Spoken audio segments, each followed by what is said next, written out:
Hello and welcome to The Update. I'm Michelle Stevenson. A government-funded consent education video, which has been ridiculed online, has now been removed from a school program.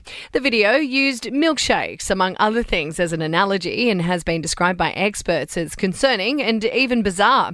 The government is refusing to name the company they paid the $3.7 million to create the series, while rape prevention campaigners say the videos are confusing and unhelpful.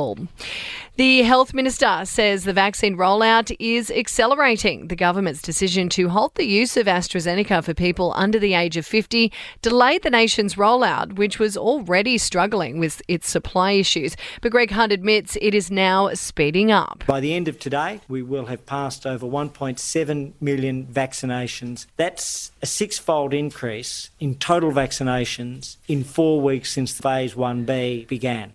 Meantime, New Zealand's PM is playing down an Auckland airport worker's positive COVID test, insisting that it won't affect the Trans-Tasman travel bubble. Jacinda Ardern says contact tracing is underway, but the worker had been vaccinated. When we announced the date for opening the Trans-Tasman bubble, Queensland was dealing with cases linked to its border. Gold Coast police are looking at domestic violence as a factor after a mum of 3 was discovered tied up and burned to death early this morning. Her young kids were at home at the time with a 35-year-old man believed to be her ex found 2 blocks away. Byron Bay surfers have formed a giant cancel symbol in the ocean in protest of a new Netflix reality show. Thousands have signed a petition calling on the streaming service to axe the TV series planned for the town. And Aussie researchers believe that they've found a way to repair a broken heart. A study has found a particular cancer drug can dramatically improve the heart health of patients who have experienced sudden emotional stress. Taking a look to sport, and American Caroline Marks has taken out the women's final at the Narrabeen Surfing Classic, and the Gabba is set for $1 billion renovation if Queensland wins its bid to host the 2032 Olympics.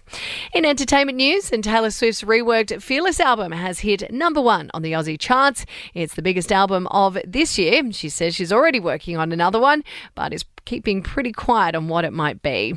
K-pop superstars BTS have landed their own signature McDonald's meal deal. The band's go-to order goes on sale next Tuesday and includes sweet chili dipping sauces as well as Cajun. And the deal between the late basketballer Kobe Bryant and Nike is over, despite a long relationship between the pair. It now leaves his estate free to negotiate with other brands. And that is the latest from the Nova Podcast News team. We will see you tomorrow morning for another episode of The Update.